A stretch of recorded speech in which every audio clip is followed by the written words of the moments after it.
Greetings, it's the New York Thrifter here, and anybody that's been following me on social media will know this last weekend I participated in my very first vintage pop-up show in Brooklyn. While I was getting all of my items together and prepped for the show, I did this little tip video to show you what you might be able to do to get your vintage items ready for resale. So the first thing that I want to cover in this video is how to prepare vintage clothing for resale. Now, my biggest concern whenever I'm doing preparation is the smell that these clothes can have. A lot of the times there's maybe a musty odor from sitting in a closet for a very long time. And so to combat this, what I do is if the piece is like a polyester or the care tag says that it can be washed, I grab my OxiClean odor blaster, and this seems to work really, really well for getting smells at. You can get this at any grocery store, Target, anything like that, or online. And what I do is I put a scoop of that in my laundry along with some free clear all. And these two things together seem to get a lot of the musty odors out of things that I'm gonna be able to wash. So I put my cycle on delicate, my wash machine on delicate, cold water, and I do an extra rinse. And the reason I do the extra rinse is the OxiClean can sometimes leave a little bit of a fabric softener smell to it. That's kind of what this smells like. And of course, I want my clothing to smell like nothing. And so those are the two products that I use on something like this that would be polyester that would be able to go through the wash. Now, you are going to find a lot of times when you are hunting up vintage that you have some beaded pieces and these are made from silk, or some pieces that are not able to go through the washing machine. And so for these, what I do is the very first thing I think of is it worth it to send to the dry cleaner? Because if I can sell a piece for $70, $100 plus, then it absolutely is worth it to take to the dry cleaner to make sure nothing happens to it. And the dry cleaner will get out any of those old musty smells or anything that you have to worry about. If the item is clearly clean and it just needs a refresher, I will grab for my Febreze. Now, I don't recommend using Febreze on everything, but I consider my vintage delicate pieces to be special. And so what I will do with the Febreze is I will spray it on the piece, and then I will let that piece air dry for a few days. And if you can have it outside where it's fresh air, that's great, or anywhere the air is circulating. And then after it has been Febrezed and left to air dry, I hit it with my steamer, and the steamer that I like best, this is a Conair, and I do really like the Conair products. I like this one because it's small and it heats up super, super fast. I did have a couple of the bigger ones that I would get at secondhand stores, kind of the industrial strength steamers, and they just took so long to heat up that it just often wasn't worth my time. So I take the steamer and I grab the garment and I steam it, and then I let it sit, and I might even steam it again. And so delicate pieces that cannot go into your washing machine, you can absolutely still get that smell out. But if there's anything that makes it dirty, the piece dirty, then obviously I take it straight to my dry cleaner. So something else that you have to think about when you're doing vintage pieces is sometimes the tags can get a little warped.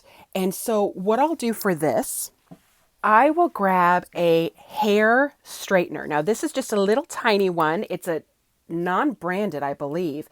And I got this from Marshall's for like $10. And this is what you would use in your hair to straighten it. It's a travel straightener, hair straightener. And so what you do is you plug it in to get it hot. And then you take your tag, and you can use this. It acts kind of like a mini iron to iron your tag straight, to iron it back into place. And so your tag is laying flat and looking really, really nice.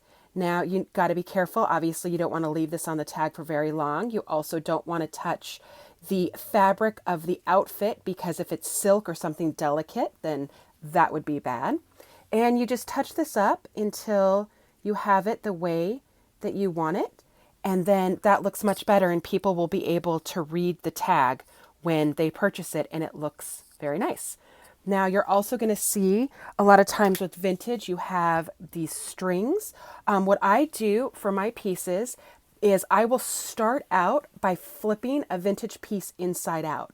And by doing this, I'm going to see any damage that's on the inside, and I'll be able to cut, like for instance, this one has the strings. I'll be able to cut the strings off and find any damage that's there. And then I will flip it right side out and do the same thing. Any strings or anything else that I see, I will be able to get rid of. Now, speaking of tags, here is a Lawrence Kazar. And as you can see, it's very browned and it's very kind of dingy. And so for this, what I'll do is I will grab a baby wipe. I like baby wipes because they're super gentle. And I will go in and I will just very gently wipe away at the tags. So let's see. Sometimes things will come off and it'll look less dingy. Sometimes they won't, depending on the staining. But here we definitely have some things coming off this tag. And so I will just keep at it until it is as clean and nice as I can make it. Vintage purses. I am about as far from being an expert on vintage purses as a person can get. Thankfully, I have Google to help me if I ever do find a purse. I just Google information that I find inside. So for instance, this says GMB, handmade in British Hong Kong. I will Google that and I will find out if it is true vintage or if it is a replication. Quick hint is usually if it's made in China, it is not vintage. There can be Chinese vintage purses, but I just noticed generally that is not what I have found to be the case. So I will look over the purse once I believe it is vintage to see if all of the beads are intact, along with any of the straps. And then after that, I will decide whether I want to buy it. Generally at my thrifts, they are relatively cheap. This one was $6.99 half off. So that was a pretty good deal. I got this one at another thrift for $2.99, so $3 for this gold one. This is a really interesting purse. It's made in Japan, and it's got something on the inside that makes it crinkle, so it would be maybe a little bit hard to use every day. But there is the vintage tag for that. It's a Ritter. And to prepare it for resale, usually I will get a microfiber cloth. I will get it damp, very, very, very, very small amount of dampness on my rag. And then I will literally just wipe down the purse. And for some of these pieces that have a cloth on the inside, I will wipe down the inside as well. But that is pretty much the extent of what I do for vintage purses. So if you need more information than that, I again suggest Google, because that is what I use. Vintage glasses are generally pretty easy to find if you just go through the glass section at a thrift store. They're usually pretty inexpensive. I got these, for instance, for $1.99 half off day, so $1. And they can actually command quite a bit of money because these types of glasses just aren't made anymore. And so a lot of people will buy these. They'll pop out the prescription lenses and either put in their own prescription, or they'll have just glass put in so they can just wear the frames around. And so for me, I really like to buy these, but I don't like to clean them. So as you can see, I've got a very large stack of uncleaned glasses here. It is pretty easy once you get started. The first thing that you want to do is you want to take Undo, which is a sticker remover, and you want to remove any stickers from the thrift store. So these were $2.99. So I'll put a couple drops of that Undo on and it'll just come right off of there. So once they have all of the stickers off, I grab my jewelry cleaner, and I have a Brookstone jewelry cleaner I picked up for $5 new at a Goodwill. And so I will fill it to the fill line with regular water. I will put a few drops of baby shampoo. The reason I use baby shampoo is because it is so gentle. And then I will put in a pair or two of glasses, whatever fits, and run the machine. I think it runs for maybe like 10 minutes, 8-10 minutes. And then once I take them out, I grab a microfiber cloth and I just gently wipe them down, make sure that there's not any stains or dirt or anything else. Now, if there is any additional dirty spots or staining or anything, what I'll do is I will grab a toothbrush, I will dip it into the water that has the soap in it, and I will just very gently scrub at whatever area that needs fixing. I might pop it back in, or I just might rinse it off, and again with that microfiber cloth. The last thing that I'll do is I will grab lens wipes. You don't necessarily have to do this. I get these from the dollar store. They're 16 for $1. And I will wipe off the lenses. Even though those are going to be removed, I generally get lots of my fingerprints on them, so I want them as nice as possible when I'm selling them. If you don't want to use the lens wipes, just any Windex or anything will do for cleaning off the glass. And so that's how I prepare my vintage glasses for resale. Vintage jewelry is a lot of people's favorite thing, vintage to sell. So whenever I'm looking at vintage jewelry, one of the first things that I do is I look for a mark. So I'm able to identify the maker. So the maker's mark, for instance, on this rhinestone is Weiss. Sure, you can see it right there on the clasp. And so I know who made this, and that helps me in identifying that, first off, it is vintage, and second off, I know how much to sell it for, because vintage is not my main bag, especially vintage jewelry. And so having any help like that is often amazing in making my life so much easier. So how I prepare my vintage jewelry. You saw earlier, I do have this jewelry cleaner. Now for jewelry, you can use a little bit of the baby soap, but you can also use a gem and jewelry cleaner. This is by Blitz. I got this on eBay. I will try to put a link down below for the Blitz in case you want to get it, but honestly, any gem or jewelry cleaner should work just fine.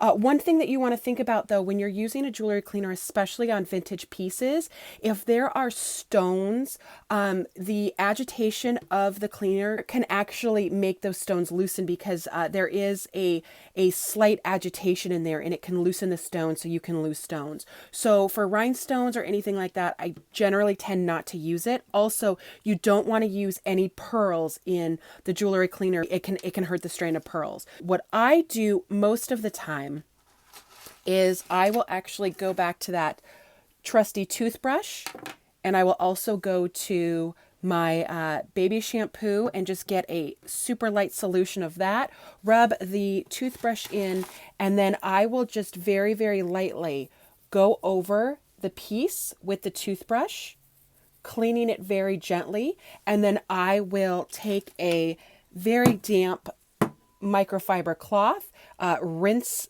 all of the solution off, and then take another dry cloth and dry off the piece. And so I will work individually for each piece doing that. And while I'm doing that, I am looking for any stones that are gone, any tarnishing, anything that would make it less desirable that I would have to disclose in my listing.